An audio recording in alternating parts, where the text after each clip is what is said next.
ఎక్కించాలని ప్రయత్నం చేసినావు. హైకోర్టు కొట్టేసింది. నువ్వు సుప్రీంకోర్టుకు కూడా పోయినావు. సుప్రీంకోర్టు కూడా కొట్టేసింది. న్యాయం గెలిచింది, ధర్మం నిలిచింది. అయినా నువ్వు మళ్ళా ఇంకో కేసులు ఇరికిద్దాము అని మళ్ళొక సిట్టు పెట్టినావు. ఇప్పటికీ నువ్వు 6 గ్యారంటీలు ఎగబెట్టినావు.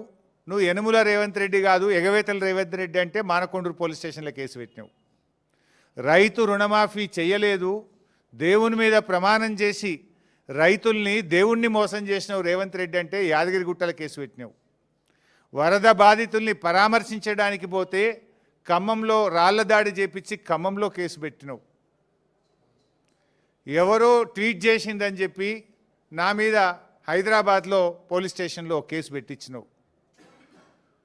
ఘోష్ కమిషన్ వేసి కమిషన్ పేరిట డైవర్షన్ రాజకీయాలు చేస్తే అసెంబ్లీ సాక్షిగా ఆ కమిషన్లో ఉన్న విషయాలను కుండబద్దలు కొట్టినట్టు 6 మంది మంత్రులు మీరు మాట్లాడినా ఎంత డైవర్షన్ చేసినా ఆ కమిషన్ అంతా డొల్లా అని ఆధారాలతో సహా అసెంబ్లీ సాక్షిగా వివరించాం.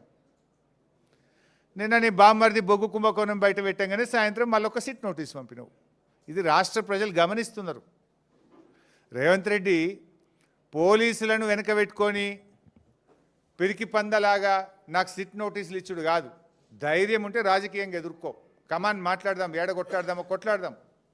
నీకు ధైర్యం ఉంటే 6 గ్యారెంటీల మీద మాట్లాడదాం, రైతు రుణమాఫీ మీద మాట్లాడదాం, బొగ్గు కుంభకోణం మీద మాట్లాడదాం, ఇండస్ట్రీస్ కుంభకోణం మీద మాట్లాడదాం, భూముల కుంభకోణం మీద మాట్లాడదాం, పవర్ కుంభకోణం మీద మాట్లాడదాం, ఏ కుంభకోణం మీద మాట్లాడదాం.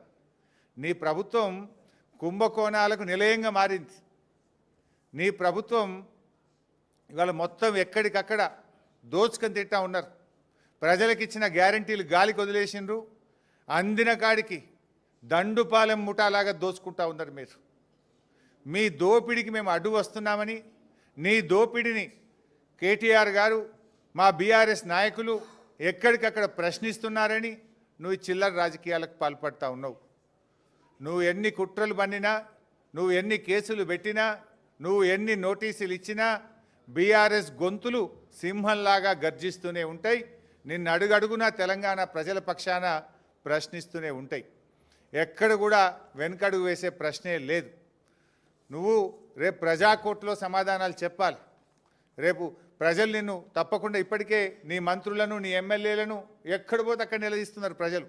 పోలీసులను అడ్డం పెట్టుకొని పారిపోతున్నారు నీ మంత్రులు, నీ ఎమ్మెల్యేలను ప్రజలు నిలదీస్తూ ఉన్నారు. రోడ్డుకు అడ్డం, కారుకు అడ్డం నిలబడి పట్టుకొని అడుగుతూ ఉంటే పోలీసులను పెట్టుకొని పారిపోతూ ఉన్నారు. రేపు ప్రజలు తిరగబడే రోజులు కూడా దగ్గరలో ఉన్నాయి. నువ్వు సిట్టు, లట్టు, పొట్టు ఎన్నన్నా వేసుకో, ఏమన్నా చేసుకో, మాకు న్యాయస్థానాల మీద గౌరవం ఉంది. నువ్వు ఎక్కడికి పిలిచినా వస్తా, ఎన్నిసార్లు పిలిచినా వస్తా, నిజాయితీగా సమాధానాలు చెప్తాం. మేము భయపడం. చట్టం మీద మాకు గౌరవం ఉంది. నీ చిల్లర రాజకీయాల మీదనే మాకు అసహ్యం ఉంది. వెగటు పుడతా ఉంది ప్రజలకు. నీ భాష, నీ మాటలు వింటా ఉంటే రోత పుడతా ఉంది ఇలా రాష్ట్ర ప్రజలకు. రేవంత్ రెడ్డి గారు చూసుకో, అసలే ఇడిచిపెట్టాం, నేను ఇంకా గట్టి కొట్లాడతాం. నీ 6 గ్యారెంటీల అమలు మీద, నీ కుంభకోణాల మీద మేము మా పోరాటాలు జరుపుతూనే ఉంటాం. మాది ఉద్యమ పార్టీ, రాష్ట్రం సాధించిన పార్టీ బీఆర్ఎస్ పార్టీ. మేము కేసీఆర్ సృష్టించిన సైనికులం, కార్యకర్తలం. మాకు త్యాగాలు తెలుసు, మాకు పోరాటాలు తెలుసు. నీలాగా వెన్నుపోట్లు, కుట్రలు, కుతంత్రాలు, చీకటి రాజకీయాలు మాకు తెలియవు. మా కేసీఆర్ నేర్పింది పోరాటం, త్యాగం, ప్రజల పక్షాన నిలబడడం మా కేసీఆర్ గారు నేర్పినారు. నువ్వు